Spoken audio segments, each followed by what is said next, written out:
गुरु नमस्कार। जी, हामीले नमस्कार।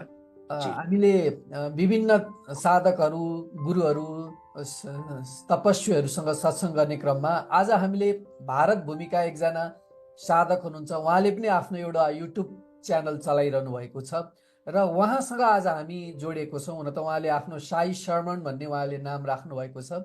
यो सत्सङ्ग हिन्दी भाषामा हुनेछ। कार्यक्रममा स्वागत है प्रभुजी। हैं, सुन रहे हैं, उन सभी के भीतर बैठे उस परम तत्व को, सद्गुरु तत्व को मैं प्रणाम करता हूँ। साथ ही आपके भीतर बैठे उस परम तत्व को, सद्गुरु तत्व को मैं प्रणाम करता आपने जो कहा ये साई तत्व, साई शब्द आदि अनंत ही है, सनातन है। पर भी हम लोग जो भी पिपासु है, जो आध्यात्मिक साधक है, उनके लिए ये नाम हूँ। जी, तब सार्थक हुआ जब शिरडी में बाबा वहां पर पहुंचे। जब महालसापति ने वो नाम दिया, साई हाँ, नाम, आओ साई, वहां से ये लीला शुरू हुआ। आपने बोला हुँ, सनातन ते हो, पर जी। शिरडी में जब वो आए और वो नाम जब उच्चारण हुआ, साई नाम, वहां से शिरडी बाबा के रूप में ये जो शुरुआत हुआ, इसका क्या कनेक्शन है? ये आदि अनंत 5,000 साल, 10,000 साल का भी कुरा नहीं है। ये 200 300 साल का कुरा है। ये इसका रहस्य क्या है, गुड़ रहस्य? यदि आप थोड़ा-सा और गहन जाएँगे इसमें, तो साईं शब्द का जो प्रादुर्भाव हुआ, जो महालसापति ने साईं नाम से संबोधित किया, यहाँ से आप जानते हैं श्री साईं बाबा को। लेकिन जब आप कबीर को पढ़ेंगे, हम्म, तो वहाँ पर भी साईं उस परम सत्ता के लिए साईं शब्द का प्रयोग किया गया है। हम्म, तो ये साईं शब्द अगर आप कहें तो उससे भी पुराना लगेगा आपको, मतलब शब्दों की बात कर रहा हूं मैं, शब्द की यदि बात, साईं शब्द की बात कर रहा हूं, तो ये केवल महासभापति ने संबोधित किया, वो एक ठीक है, वो उस समय की घटना है। लेकिन अगर उसको देखा जाए कि इससे पहले भी कहाँ साईं शब्द का प्रयोग हुआ है, तो सैकड़ों साल पहले कबीर ने भी उसका प्रयोग किया है।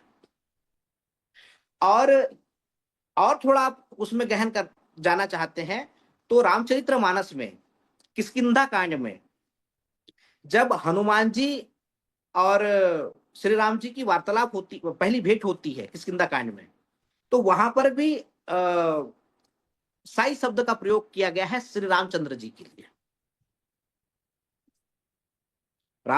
रामचरितमानस में भी साई शब्द का प्रयोग किया है हनुमान जी ने श्री रामचंद्र जी के लिए।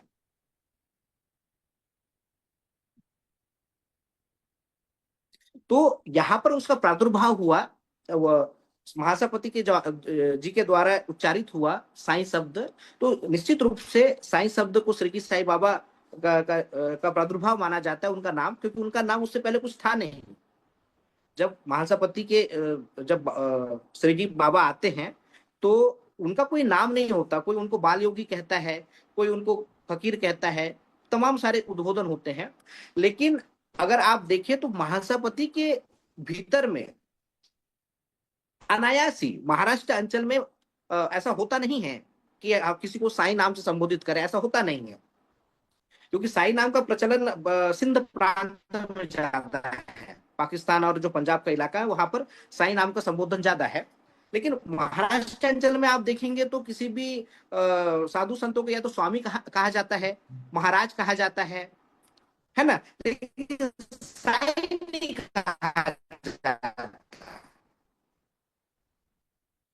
तो साई शब्द जो है वो महासापति के भी में दिखा। तो ये साई शब्द जो है उस परम तत्व को संबोधन था, न कि किसी व्यक्ति को संबोधन था। शिरडी में तो पहले भी ज्यादा संत बैठे थे, वो पहले भी हाँ, ज्यादा। हाँ। पर जी, जी। शिरडी शिरडी बाबा के जो लोग पहचाने, आपने बोला कबीर साहब के वो मुख भी साई निकला था, और हम्म, रामचरितमानस भी साई है। पर भी ये नाम हम्म, की सार्थकता होगा, कबीर साहब के बारे में भी हाँ, लोग लेते थे, पर जो नाम का सार्थकता, जो हमारे सनातन में जो एकता, जो एकता चल रहा है ना, वो तो शिरडी साई बाबा के आधार से ही चल रहा हाँ, है। हाँ। उसके बाद ये जी, राम नाम का, कृष्ण नाम का, वो भी, वो अनुभूति, हनुमान जी की अनुभूति तो शिरडी बाबा के पाला से हो रहा था। बोले शिरडी बाबा और साई नाम, इसमें इसका गुड रहस्य। और ये जो आपने रामचरितमानस और प्रभुपाद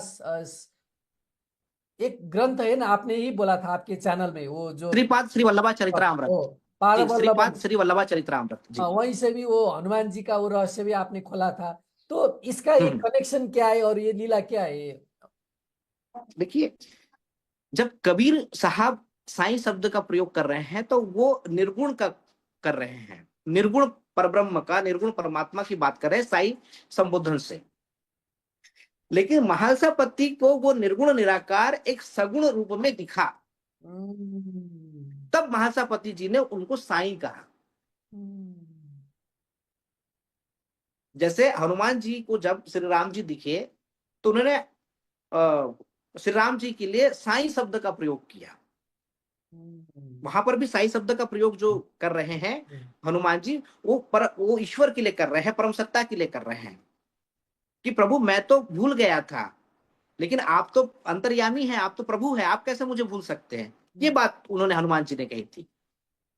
तो यहां पर जो महासापति बात कर रहे हैं और जो उनके मुखारबिंद से निकला साईं शब्द, तो वो साईं शब्द उस परम तत्व के लिए था जो कि उनको एक सगुण में दिखा, श्री जी साईं बाबा में। तो महासापति ने उनको साईं नाम से संबोधित किया और उसी समय से उनको साईं नाम मिला और आज पूरे देश दुनिया में उनको साई श्री जी साईं बाबा के नाम से जाना जाता है, पूजा जाता है।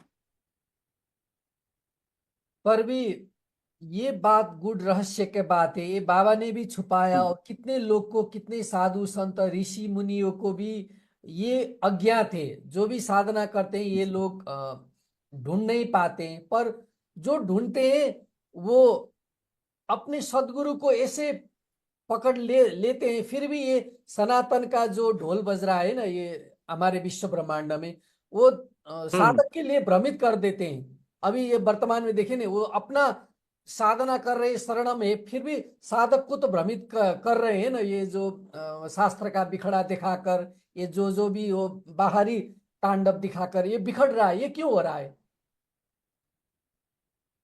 ऐसा नहीं है कि ये भ्रम केवल अभी ही है, ऐसा बिल्कुल नहीं है। प्रत्येक समय पर ये भ्रम रहा है। ये भ्रम एक माया का ही एक रूप है, ठीक है। तो ये साधक की कसौटी होती है, ये सच्चे साधक की कसौटी होती है। ये एक प्रकार का फिल्टर है, एक बैरिकेड्स है। यदि तुम्हारे भीतर में वास्तविक प्यास है और तुम वास्तव में अपने आप को, अपने मूल स्वरूप को जानना चाहते हो, उस परम तत्व को जानना चाहते हो, तो ये कोई बड़ी बात नहीं है, कोई मायने नहीं है। ये केवल आज ही नहीं हो रहा है। जब गौतम बुद्ध थे उस समय पे भी ये हो रहा था, जब श्री कृष्ण जी थे तब भी ये हो रहा था, जब भगवान राम थे तब भी ये हो रहा था, जब कबीर थे तब भी ये हो रहा था। तो ऐसा नहीं है कि केवल श्री जी साईं बाबा के साथ में ही जुड़ा हुआ है। हर एक वो चेतना जो समाज में जो सड़ी गली परंपराएं हैं, जो रूढ़िता है, जो धर्म के नाम से पाखंड है, इसके खिलाफ यदि कोई बात करेगा तो उसके साथ में, उसके विरोध में इस तरह से चीजें चलते रहती है। तो ये केवल श्री जी साईं बाबा ही एक अपवाद नहीं है, तमाम बुद्ध पुरुष। क्योंकि जब भी परम चेतना अवतीर्ण होती है तो वो जो समाज में और देश दुनिया में जो धर्म का बिगड़ा स्वरूप है, जो मानवता के हित में नहीं है, उसको तोड़ करके जो वास्तविक धर्म है उसकी स्थापना करती है, ताकि मनुष्य अपने मूल स्वरूप को जान पाए और जीवन को आनंदित होकर जी पाए। तो ये जो भ्रम है और ये तमाम जो, मैं समझ पा रहा हूं आप क्या कहना चाह रहे हैं, तो उसमें कोई ऐसी बड़ी चीज नहीं है।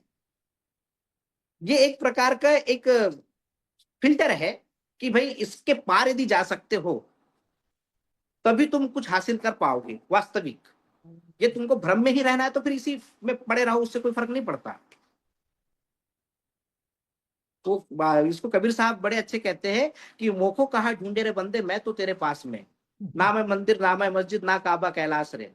और उसमें एक बड़ी प्यारी लाइन कही है कबीर साहब ने कि खोजिया हो तो तुरंत ही मिलूं एक पल की तलाश में, मोखो कहा ढूंढे रे बंदे, मैं तो तेरे पास में। यदि वास्तविक प्यास है, वास्तविक खोजी कोई व्यक्ति है, जिज्ञासु व्यक्ति है, तो उसको बहुत ज्यादा भ्रमित होने की आवश्यकता नहीं है, पल भर में ही उसको उपलब्ध है वो परम सत्य। तो ये मायने नहीं रखता कि लोग क्या कह रहे हैं या शास्त्रगत रूप से उनको कुछ कहा जा रहा है, इससे कोई फर्क नहीं पड़ता है। जी।